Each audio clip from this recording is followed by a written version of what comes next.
చెంచలం బయట నిలబడి సింధూర గురించి ఆలోచిస్తూ ఉంటుంది. ఈలోపే ఒక స్వామీజీ అయితే లోనికి వస్తాడు. ఆ రోజు గుళ్ళో కలిసిన స్వామీజీ చెంచలమ్మ ఇంటి వైపు అయితే వస్తుంటాడు. హరహర మహాదేవ శంభో శంకర అంటుండగానే కేశవ బయటకు వచ్చి స్వామీజీకి దండం పెడుతూ ఉంటాడు. చెంచలమ్మ ఆ స్వామీజీని చూసి గుర్తుపడుతుంది.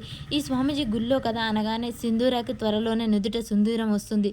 అమ్మాయి మెడలో 3 ముళ్ళు పడతాయి. ఆ బంధాన్ని ఎవ్వరూ ఆపలేరు, ఎవ్వరు చేయలేరు అని చెప్పేసి చెప్తూ ఉంటాడు. ఈ స్వామీజీ ఇక్కడికి ఎందుకు వచ్చాడు అని చెప్పేసి చెంచలమ్మ కూడా కిందికి వచ్చేసి దండం పెడుతూ ఉంటుంది.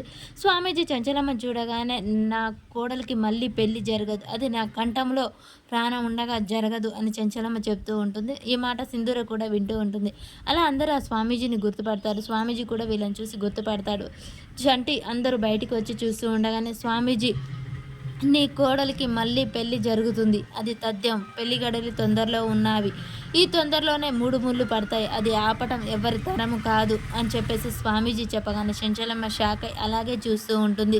తన నిదుట సుందూరాన్ని ఆపకూడదు, ఆపలేరు అని చెప్పగానే చెంచలమ్మ, అది ఆ పని జరిగితే నా కంఠంలో ప్రాణం పోతుంది, అది శివయ్య లీల, తలకిందులుగా తపస్సు చేసినా నువ్వు ఆపలేవు, అది జరిగే సమయం వచ్చింది, జరిగిపోతుంది అని చెప్పేసి ఇక స్వామీజీ చెప్పి అక్కడి నుంచి అయితే వెళ్ళిపోతూ ఉంటాడు. మళ్ళీ వెనుదిరిగి ఆగుతాడు.